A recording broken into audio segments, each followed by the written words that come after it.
Welcome to the new sound of online radio. Welcome to the sound of Universal Broadcasting Network. 'Cause you make me feel like I've been locked out of hell. A mix of today's hits and hard-to-find favorites, combined with the most entertaining and intriguing talk anywhere. This is your sound. This is the sound of Universal Broadcasting Network at UBNradio.com. Welcome to Foster, and now here's your host, Dr. Anissa McNeil.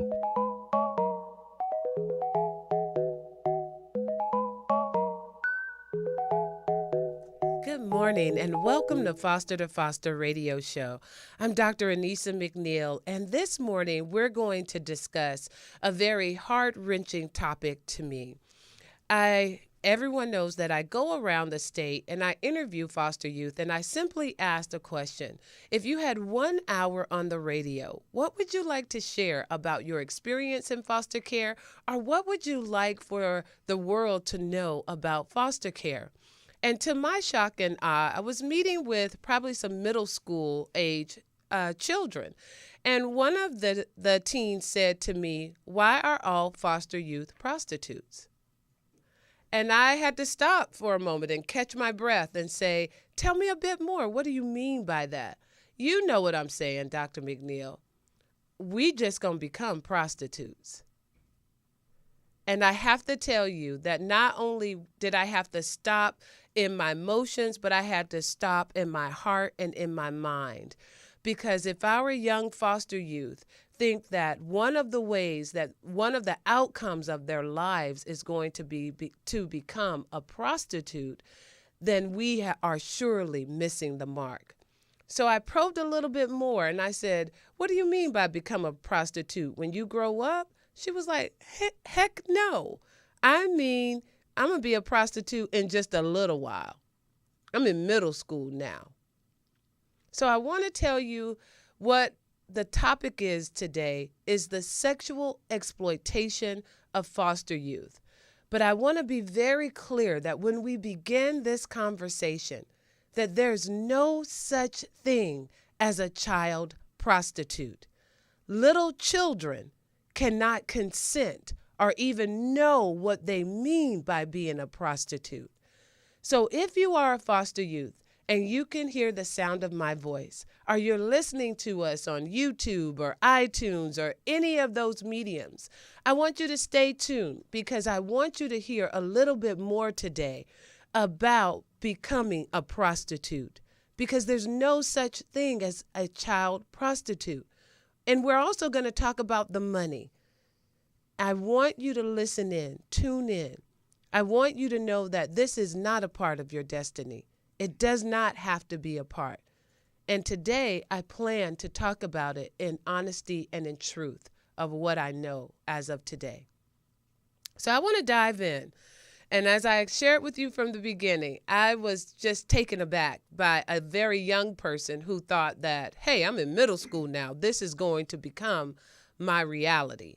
I am taken aback by that. So I thought, okay, let me see what this young person is talking about. So to prepare for this show, I took a drive down 2 known streets here in Southern California, known for prostitution. So I took a drive down Figueroa and I took a drive down Long Beach Boulevard. And I have to tell you, I had to pull on the side of the road on both streets. I have not seen young people being exploited in public view. Young people who look like they should be in high school or middle school walking the street at 10 o'clock in the morning when school is in full session. When I was on Figueroa, I had to pull over. I couldn't believe it. Then I drove to Long Beach Boulevard and I pulled over again. I was in shock at a very young girl that was walking the street at that time of morning. So being curious, as I am always curious, I get out of my car and I ask a local person and I say, "What's going on here?" And she tells me, "Oh, that's just a prostitute. They just strung out." So I want us to change the conversation. I want us to get a new word for when we see children walking the street. They are not a prostitute. There's no such thing as a child prostitute. Let us be clear. They belong in school. They belong in counseling. They belong on a sports team. They don't belong on a street to be exploited by grown men and women. So I want to be very clear about that. So to be clear, and if you're a foster youth or if you're a part of the general public and you're saying, well, how come so many foster youth are lured into sex trafficking? How does that happen? The number one thing of all the research that I've done is social media. They're lured in by Facebook, by I think this called blackmail or underground mail. They're also lured in by Instagram and Snapchat and what is this that disappears? The new one. There's a Periscope. So all of these, there's so many social media mediums that these pimps are just prowling in on our children. So how does it happen? So maybe a young girl will post, I'm at home, I'm bored. There's nothing to do. And one of these predators, one of the lowest people in our society, will see that post and begin to lure that young person. Oh, you're lonely? You shouldn't be at home alone. You shouldn't feel like no one wants you. And she's like, oh, yeah, I shouldn't feel that way. Well, why don't you come out? I'll meet you at McDonald's. I'll meet you here. And that's how it all begins. So there's two types of pimps out there. And pimps, let me be clear, pimps are not just men. Today, to my shock and awe, what I learned is there are a considerable number of women who are now pimps, pimping out kids, exploiting kids. Shameful. Just shameful. So let me take a deep breath and keep going. Let me tell you a little bit about the types of pimps. There's a pimp called a gorilla pimp. So this is the pimp that lures you in, and they'll treat you to Chipotle, McDonald's, maybe Red Lobster, or some restaurant that you've never been to. They'll get your nails done, your hair done, and they'll start to treat you very well. And then they'll be the person to have sex with you first. And then after that, they will forcefully make you have sex with their friends or with your new he's now pimping you out. He's now invited all these men to come over and have sex with you. Men and women, let us be clear. He's invited men and women to come over and have sex with you. And to your shock and awe, you're like, just 10 minutes ago we were eating dinner and I got my nails done, and now I'm asked to have sex with 11 people. That's how quickly it happens. And trust me, they are banking on you. If you are a foster youth, they are banking on you not believing my words. They are banking on you saying, nah, that won't happen to you. Nah, that's not how it's going to happen with me. Nah, he really loves me. She don't know what she talking about. They are banking on you saying that. So please don't turn off YouTube. Please don't turn off iTunes. Just listen for just a minute. Here's some of the information that we're going to share with you. The other type of pimp is the Casanova pimp. And that pimp is going to do the same thing as the gorilla pimp. He's going to wine you and dine you and tell you how beautiful you are. And then he's going to make a plea that he's so broke. All he needs is money. And if only you would sleep with 3 of his friends, he would have the money to pay whatever bill and to be able to continue to treat you nicely.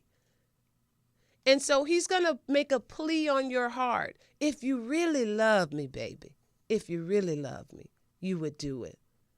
Obviously, you don't love me like I love you. I would dare you to ask him to have sex with all these people, but he won't do it. That's what we call the Casanova pimp. That's the pimp that's going to lure you in and just play with your emotions to get you to have sex with all of these grown men and women. So I want to introduce to you my guests this morning, and they are daily engaged in the work that we're talking about today. There's no such thing as a child prostitute. And we're together, we're going to talk about how foster youth are lured into sex trafficking and sexual exploitation by grown men and women. I want us to be clear that the individuals that are purchasing their services are grown men and women. That yes, people who look like you and me will contact one of these pimps and have sex with a child. This morning, we're going to call it what it is. And that is the most atrocious thing that is happening to our children, to the sum total of $32 billion a year and counting.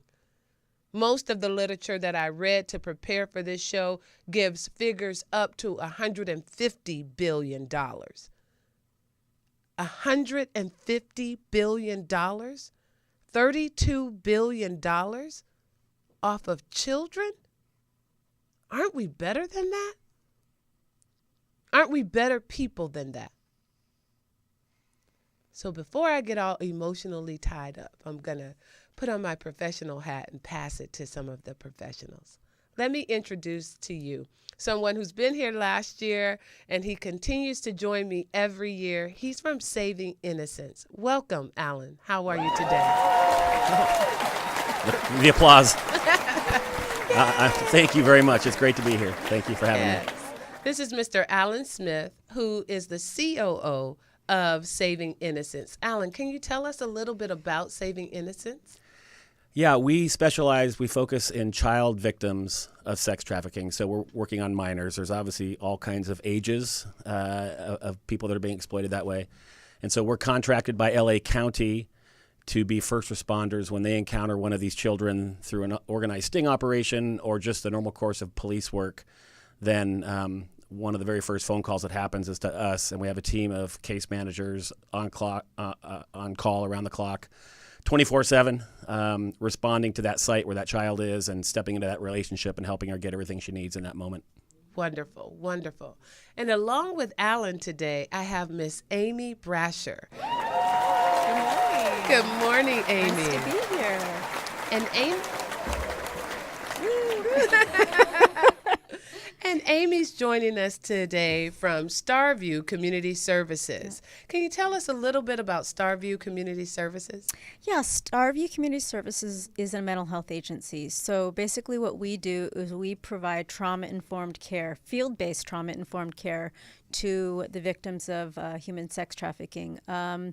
We provide services for clients. One of our youngest ones was 12. We have a woman who is 36. So we provide services for children, adolescents, youth, and adults. And the team of clinicians that I work with provide trauma-informed care, working with these girls. And, you know, obviously there are boys that are sexually exploited, but the majority of our clients have been girls. So we provide trauma-informed care, and we are out field-based, so we go out into the field to meet them wherever we need to meet them, which could be in the home, McDonald's, Starbucks, the school. We've met, you know, in Figueroa, Long Beach Boulevard. We've been to some kind of seedy environments, but, you know, we just got to meet the girls where we can, because the most important piece is to get them with, you know, therapy and support. Wonderful. Well, Alan and Amy, what a pleasure to have you here in the studio with me today. When we come back from this short commercial break, we're going to drill down. Who are the children that are being lured into sex trafficking and being sexually exploited? Who are the children that people in our society are making $32 billion off of? We'll be back with that information after this short commercial break. I'm Dr. Anissa McNeil. I do the work and I tell the stories of foster youth. Right Way Foundation is a 501c3 nonprofit organization that supports transition-age foster youth throughout the Los Angeles County. Our goal is to reduce the homelessness and unemployment rates and to increase the high school graduation and college enrollment rates. We do this by providing individual case management and mental health services to each participant to increase their self-sufficiency. To get involved, please visit our website at www.therightwayfoundation.org or call our office at 323-903-5021. The Hair Garden, where we grow hair from the roots, is a full-service hair salon and supplies located at 40119 Marietta Hot Springs Road, number 103C, Marietta, California. We are open on Mondays through Saturdays from 9 to 6 p.m. Come in and purchase your hair supplies or receive a full hair service or let us restore your hair. We have weekly specials. Call The Hair Garden at 951-698-8444 or visit our website at www.hairgardenmarietta.com. That's www.hairgardenmarietta.com. We look forward to seeing you. Happy holidays. Education Works Consulting Firm provides foster youth education services. We work to make sure that every foster youth has a chance by providing a way through education. Please visit us at edworks4u.org or call our offices at 213-634-0044. Education works for all of us. The Unstoppable Awards is a nonprofit organization that provides scholarships to foster youth. If you are a foster youth graduating from high school and live in Los Angeles, Orange, Riverside, or San Bernardino County, we'd like to offer a scholarship to you if you have a 2.3 to 3.2 GPA, you've overcome some significant challenges, and you've been accepted to a college, university, or trade school. Please visit our website at www.unstoppableawards.org or call our office at 213-634-0044. We'd like to help you. We'd like to make you unstoppable. We're back to Foster with your host, Dr. Anissa McNeil. Welcome back to Foster Radio Show. I want to take a moment with Alan and with Amy, and I'd like for you to tell us a little bit about the children that come to your organization. Alan, what are some of the children that you all are working with at Saving Innocence? Yeah, as I said earlier, that we're contracted by LA County to answer those calls, and so the particular population that we most often work with, about 70% of our clients, and I think that's a stat that's true in general, are already currently in the foster system. So it's really great that you're doing the show focused on foster kids. The huge percentage of the kids that are the most vulnerable are those kids that have already been abused and neglected in all kinds of ways before they got into the foster system. Their life was so torn up from all kinds of things that were going on at home that they were taken out of that bad situation to put them someplace safe in the foster system, and that's where they become most vulnerable to this kind of exploitation, as they're looking for love and affection and attention and all the things they were deprived typically in their home situation. And in walks in somebody that's promising all those things, and they don't yet know it or are aware that it's all counterfeit lies that he's promising her. Wow. Yeah. I'm shocked to hear 70% of the children that you work with are already in the foster care system. Mm-hmm. And on my last show, I talked a little bit about more accountability within the foster care system. If they're already in this system, who's accounting for where they are? Well, you know what drives me crazy about that, Dr. McNeil, is that when one of these kids in the foster system goes missing, there's no bandwidth and able to really go out and look for her and go find her. She may go on a list somewhere or some kind of a missing persons report, but there isn't a structure to go find her. And as a dad, I have 2 kids of my own. That drives me crazy. If one of my kids were going to go tragically missing, it'd be World War III. There'd be 100 people in my front yard, friends of mine, looking for flyers and what can they do? And there'd be Amber Alerts on the freeway and there'd be stuff put on doorknobs and I wouldn't sleep again until I recovered my children. When this foster child goes missing, literally nobody is looking for that child. And she's now in a place that she didn't know existed, not sure how she got there, and has no idea how to get out of it. Absolutely drives me crazy. Wow. That is riveting, that when a foster child goes missing, no one is out there listening. And that's, I don't know how we as a society feel that void, but we've got to come up with something, because 70% of the children that you work with are foster children. Yeah. So let's describe what's happened to them. How do they, when they arrive at Saving Innocence, tell us a little bit about what they've been through. Oh, wow. By the time that we step into a relationship with them, typically they're 14, 15, or 16. They've already been trafficked for, a couple of years easily. And so they've been, and let's just say it, they've been raped over and over again for money, hundreds if not thousands of times by the time they've got to us. And Amy can speak from the mental health perspective better than I can, but something has happened. Some deep psychological and emotional damage has occurred.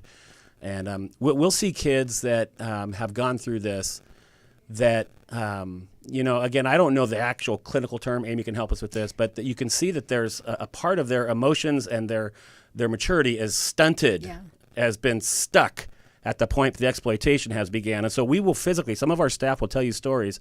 They'll be sitting in a conversation with one of these children, and they'll see a physical change and a voice change and a vocabulary change as they go from the 13-year-old child pre-exploitation to then the really adult-sounding and really, life experienced person. They'll kind of go back and forth. It's almost like a bipolar kind of a thing that's happening. It's beginning to set in because of this incredible abuse that's happened to them. Wow. And so there's a part of them that's still that 13-year-old that first got exploited. And so let's go back to that moment, because if you are a foster youth and you can hear the sound of my voice, I want you to hear some of the stories of how children have gotten their lives taken from them by being sexually exploited. I want you to hear it because none of us are above the other person. And if you can hear the sound of my voice, if you are not careful, this could happen to you too. So please don't think, oh, Dr. McNeil, this can't happen to me. I'm smarter than that. That's what everybody thinks. So let's hear this, and let's be aware and let's be alert so that these things don't happen to you.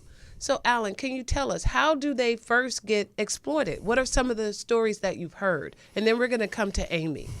Well, as I said, for those 70% of kids that are already in the system, they're looking for love and affection and attention. They're looking for someone to notice them, to pursue them. They're looking for tangible needs. They see other girls at school getting their nails done and their hair done and having a new piece of jewelry or something, and they want those things. And they want someone to notice them and say that they love them and to actually love them, because they haven't had that. And so in walks in this maybe 16, 17, 18, 19, 20-year-old pimp dressed up, masquerading like a good guy, like a possible boyfriend. And he starts giving her those things, starts meeting those needs, and starts noticing her and pursuing her. And eventually he says that he loves her. Now, what 14, 15, 16-year-old girl doesn't want that? Or what 40, 50, or 60-year-old human doesn't want that? This is basic human desires to be loved and to be pursued and all those kinds of things. And that starts happening for her in a way that has never happened before in her life. And that part of it feels really good. And it might not even be off or twisted in the beginning. It might not feel that way, and it might not even actually be that way, except for the dark motives that are inside that trafficker. And then at some point it will turn. But by that point, she's lured in. A lot of our kids wouldn't even identify themselves as being trafficked, as being CSEC youth, as the term, commercially sexually exploited children, because they think it's their boyfriend. And they think he loves me and I love him. And at some point, we're going to run away and get a house and a dog and a porch, and it's going to be this great thing. But we just have to do this thing right now to make some money, and I'll do anything for him because he loves me and I love him. And so it walks down this dark rabbit hole of manipulation and twisted brainwashing that the 12 or 13-year-old maturity mind who's already been neglected and abused doesn't have the capabilities to see it for what it is. And now she's in a spot, again, she didn't know existed and not sure how she got there. And Amy, wow, when I hear that, my heart hurts to hear that, because when a foster youth enters into the foster care system, they're not entering from having a day at the park. No. They're entering because they were abused and neglected by their parents. And to say that their hearts are still that hungry for love and affection, even though they're in the foster care system, we've got to de-profitize foster care. We've got to de-profitize it, because, and I know that there's some great foster parents out there, but they are far and few in between. They are far and few in between. What I hear more than often is, I'm going to get a foster kid so I can make money. And that's all it is. So my heart hurts because I covered the whole spectrum of the foster youth's life. We talk about what it's like to be taken away from your family, to live into a group home, and to have this be one of the results of being in foster care. Just, it's troubling. And it can't just be troubling to us. So I want to know if you can tell our listening audience, what are some of the stories that the kids tell you? How did they get involved in this? Help us help other kids know how other kids are being lured in. Well, one thing that we know is I'd say about 90% of these girls and boys, but girls have a history of trauma. So particularly those that are in the foster care system. So 90% of the ones that we work with have some kind of history of pretty severe neglect, sexual assault, sexual abuse, physical abuse, and trauma. So the girls that we've worked with and the girls that we've come in contact with have all had childhood sexual abuse. So for them, this isn't so abnormal to be, participating in this kind of a toxic and dysfunctional relationship. At the end of the day, like Alan said, all they really want is to be loved. So a lot of times they're developmentally at the time of when they were sexually abused, which could be 5, 6, 7, 8. What might happen is, sexual abuse happens, DCFS comes in, they remove them from the home. Perhaps mom chooses boyfriend over the child, and they end up in foster care. And then they cycle into multiple foster homes. And then sometimes they end up running away. And tragically, within about 48 hours of running away, these girls end up being recruited by pimps and are being forced into sexual exploitation. 48 hours. So, it's crazy. These pimps are savvy, though. They know exactly what they're looking for. They're looking for vulnerable young children and their children, like you said, that want to be loved. So like Alan said, then that's when the grooming process starts. And it's, there's a trauma bond that is in existence for these girls. They genuinely believe that these guys love them. And the majority are men, but like you said, there are women involved. Sometimes there's even a family involved where it will be, we've heard of instances where it's, the main pimp is, their boyfriend, so to speak. And then there's even the mom involved. And the mom does a lot of the grooming and she does a lot of the abuse. And so he kind of gets to look like the good guy. And his mom and his family, and then they keep them in their home in what they call the stable. They call them a stable, which is kind of symbolic of the environments that some of these girls end up living in, usually like basements, that there's very little food. They have to work and meet a quota before they can come in and sleep or eat, so there's sleep deprivation. the lack of eating. And so it's extremely traumatizing, and it's re-traumatizing for them. So let's talk about this quota. Most of the girls report that they have to make at least $1,000 a night before they're allowed to sleep or come in. But some girls, and to my shock and awe, have to make more than that. They have to make what they call a quarter, $2,500 before they can come in, sleep, or eat. When they first start off, I understand that the quota is like $500. It's like, okay, well, today we need to make $500. Let's try to make $500 today. Yeah. And then that quota goes up, and they find them, no, we can't come back in. Mm-hmm. We can't go home until you make $1,000. And then at that point, they begin to leave the girls more and more out there on their own. Like, you're going to stay out here until you make this amount of money. And then after they make that kind of money, they're treated to a hamburger and a small order of fries. It is amazing that the majority of the girls I spoke to, it's McDonald's for whatever reason. Maybe it's like it goes back to childhood, that Happy Meal. That's what they wanted as a child. But yeah, they have to meet their quota. They can't sleep. They can't eat until they meet that quota. Sometimes that's where drugs get involved too, because in order to keep them awake, the pimp will start providing them with substances to keep them awake, and then the addiction process starts. Decades. And if I was being forced to be sexually exploited and to have sex with men as a child, I probably wouldn't want to be fully cognizant either. So I can only imagine what that's like for them. And then the other thing is that people assume that they get to keep their money, and the majority of the time is they absolutely do not get to keep a dime. Right. The pimp takes all their money. Right. They get the hamburger and the French fries, and the pimp keeps the $2,500 a night. Yeah. So some child in the world is being exploited to the sum of about $12,500 a week. Yeah.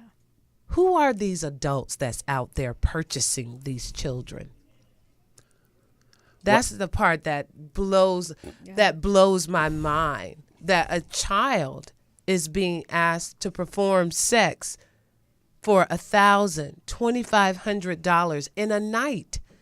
So this is not one or two people in our society that's out there like, I want to have sex with a child. This is a whole culture. This is a whole subsection of our society. Dr. McNeil, I was sitting down with the LA County Sheriffs recently, who run the Human Trafficking Bureau, and they let me know of an online sting that they did in a suburban part of LA, that I will not mention the town.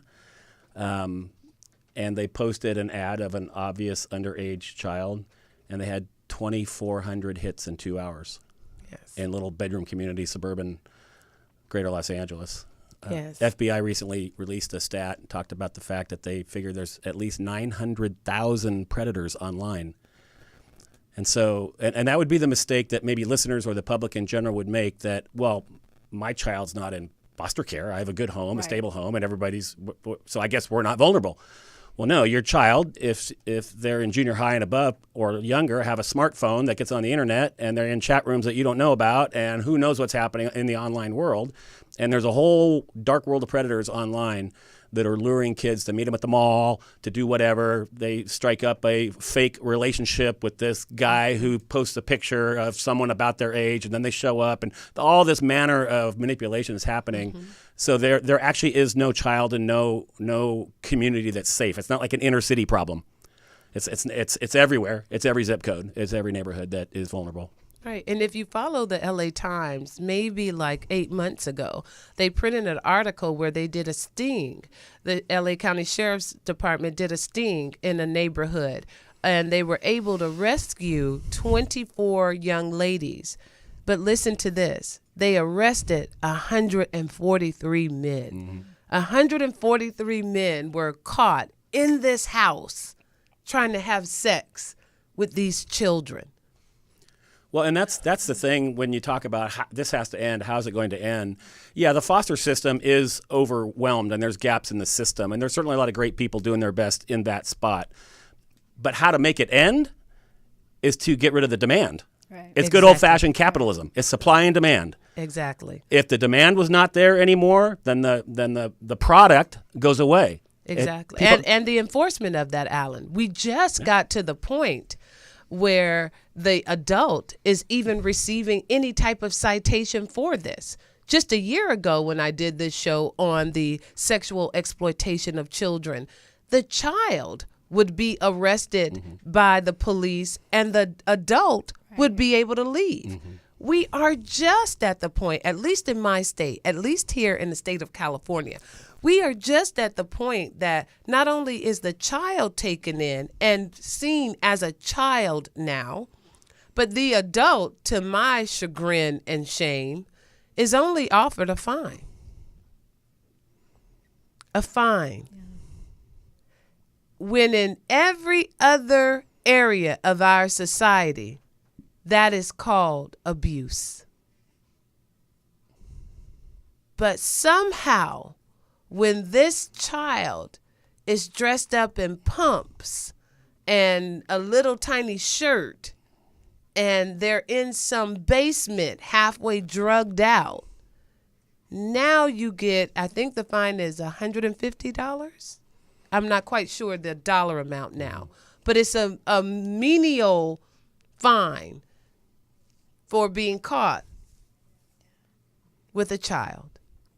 Well, and the children are trained to lie about their age. It's not like they have any ID on them. And so she may be 14, but she'll say she's 19. Yeah. And so it's two, quote, consenting adults having sex, and that's not exactly a crime.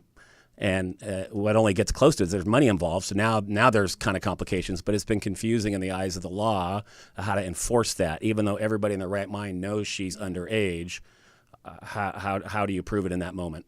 And so it's been complicated. Right, and I understand that it can be complicated in the eyes of the law, but if you are a regular citizen and you're driving down Long Beach Boulevard and you see a young lady, I can't tell you her specific age, but she looks as if she needed to be in school, someone's middle school, someone's high school.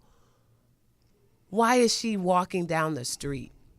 Where are the business owners saying, hey, Mr. Sheriff, hey, Mr. Police, there's a young lady walking in front of my business. Hey, Mr. Sheriff. Hey, Mr. Police. I'm a bus driver on Long Beach Boulevard. There are 3 girls walking down this street. We, as the caring citizens of this society, we have to get beyond. That's not my business. Yeah. That's not my business. I don't want to get involved. And that's how these children feel like this is happening to them in plain daylight.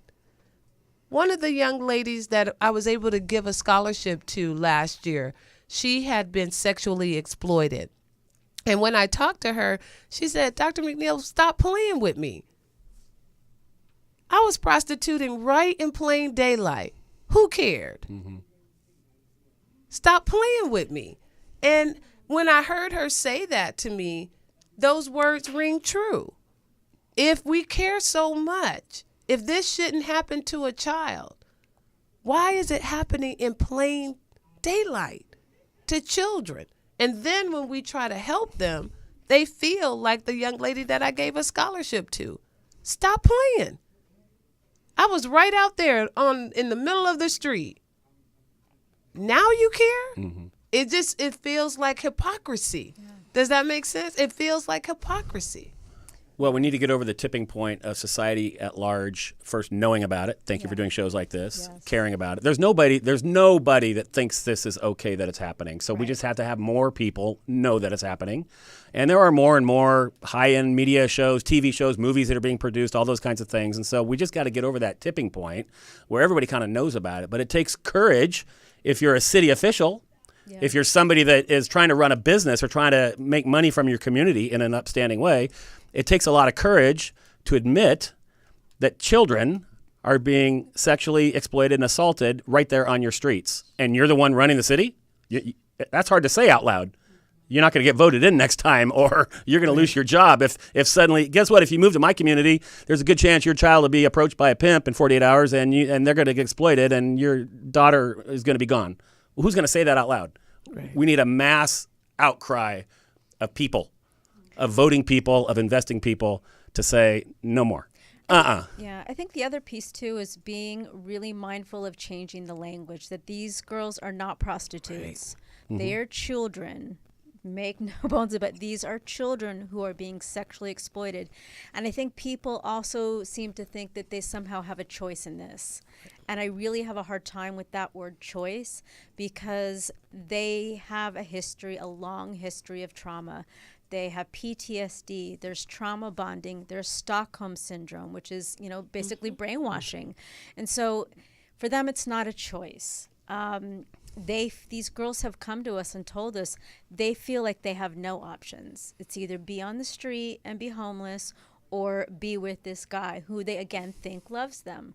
So I think that's also educating the community and letting them, choosing different words, not using the word prostitute, using commercially sexually exploited youth, or using victim of human sex trafficking, and these kinds of things. And I think that's part of educating the community. I know Long Beach Human Trafficking Task Force that I work with, they're going out to bars and hotels and putting up posters.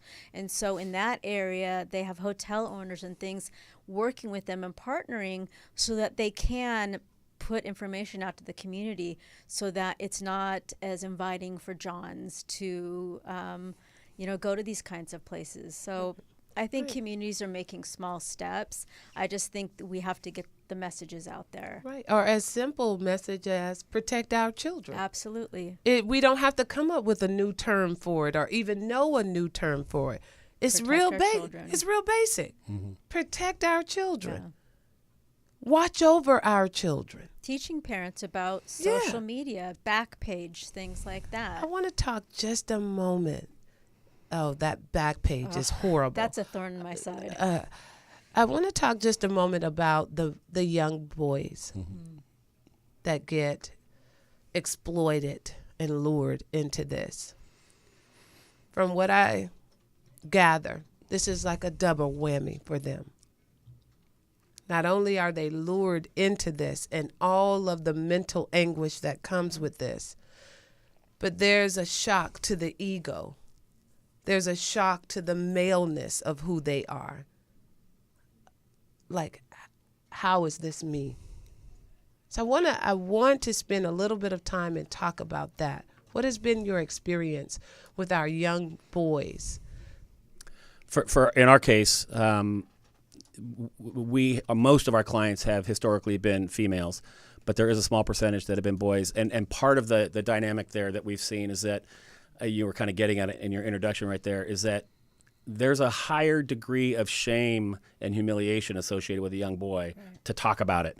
So a lot of our kids, a lot of our girls will self-disclose. Yeah, that's happening to me. They'll hear about it. Maybe they're already in juvenile hall for some other reason or something like that, and they'll talk about it as hard as it is for them.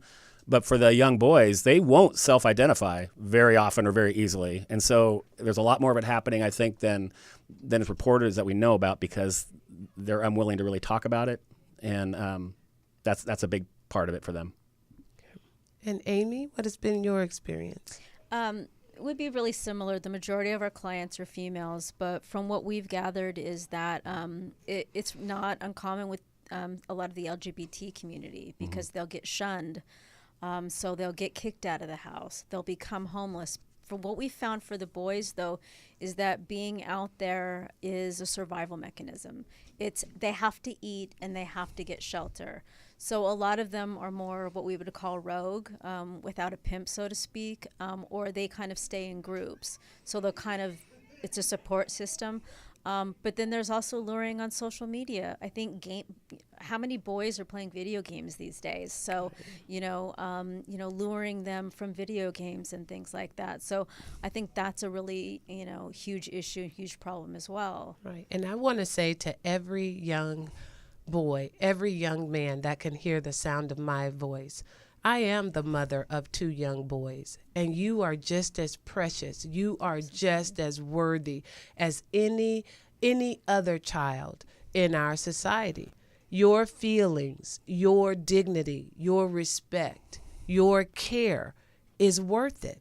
And I know it may be hard. I know it may be harder than for other girls to say it. But I want you to know, if you are a young boy or a young man and you can hear my voice, I want you to know that we care about you.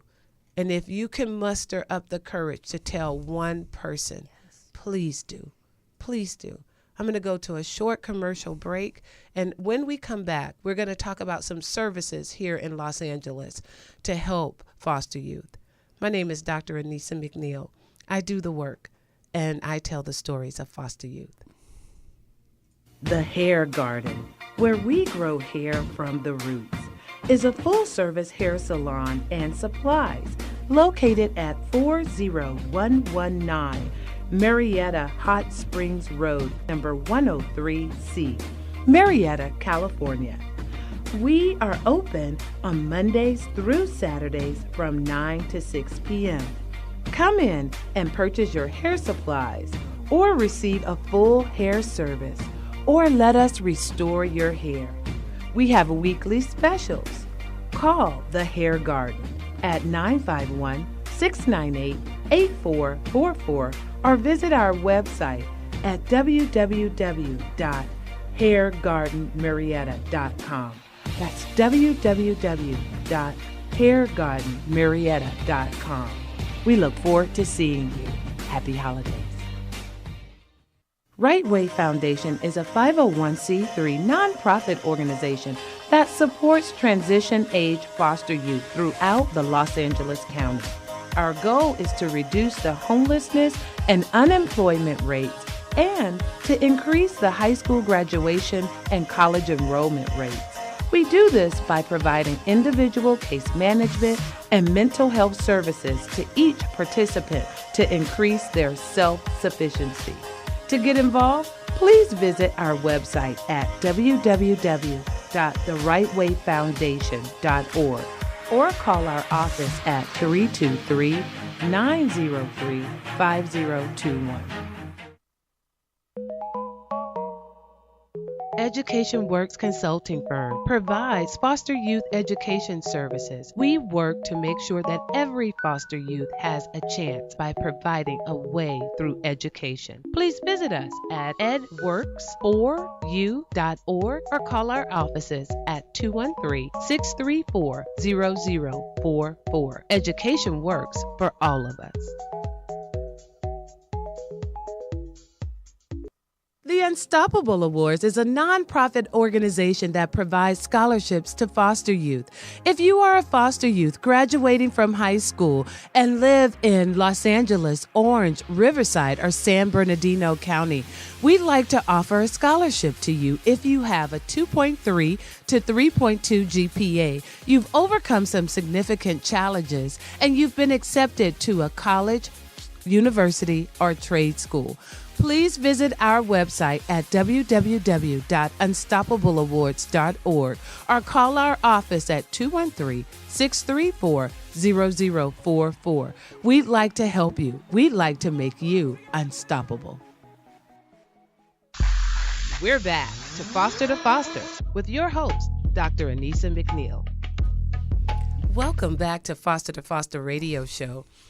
I would be remiss if I closed the show and I didn't tell you how you can get help.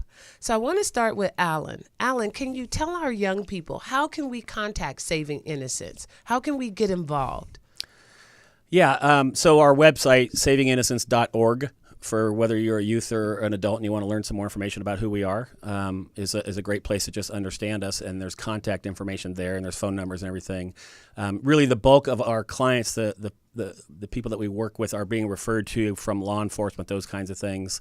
So they're county referrals in that way. But we'd certainly be happy to help make those connections if someone were to contact us in that way. The other thing I would say is that the number 211, like 411, but 211, you maybe you're going to talk about that in a little bit, but that's a service people can call and be connected to all kinds of resources that they might, otherwise not know that are there. Wonderful, wonderful. And Amy, how can we contact Starview Community Services? So we do also have a website. It's Stars Behavioral Health Group, but we also have a referral line, which is 888-535-3288. So they can go and call and make referrals. The majority of our referrals do come from Department of Children and Family Services, Department of Mental Health. We get referrals from the District Attorney's Office, Homeland Security. So you can use the 888 number, or you can go online at Stars Behavioral Health Group and go online and get information there as well. Wonderful. And if you are a young person and you're here in California, you can simply dial 211 to get services or help. If you're out there on the street and you're tired, you're done with this, call 911 or simply just walk up to an officer. An officer is going to take you to a local police department, turn you into the sheriff's, and the sheriff is going to get you help. We know that there's no such thing as a child prostitute. Again, there is no such thing as a child prostitute. In addition to 211, here in LA, we have 311, and 311 can also provide you with another list of resources and services that will help you. The help is there. And all I want is for everyone who can hear the sound of my voice, if you are being lured, or if you are suspicious of your new boyfriend, or maybe this person may have ill intent, stop talking to that person. Call 211. Call Saving Innocence. Call Star Community Services. Tell your social worker. Tell your lawyer. Tell your group home administrator. Tell your foster parent. Say, I just don't feel comfortable. Your words are valuable. Your words are valuable, and so are you. Thank you so much for joining us today. Please be sure to tune in 2 weeks to Foster to Foster radio show as I do the work and I tell the stories of foster youth. My name is Dr. Anissa McNeil, and I thank you for joining us today.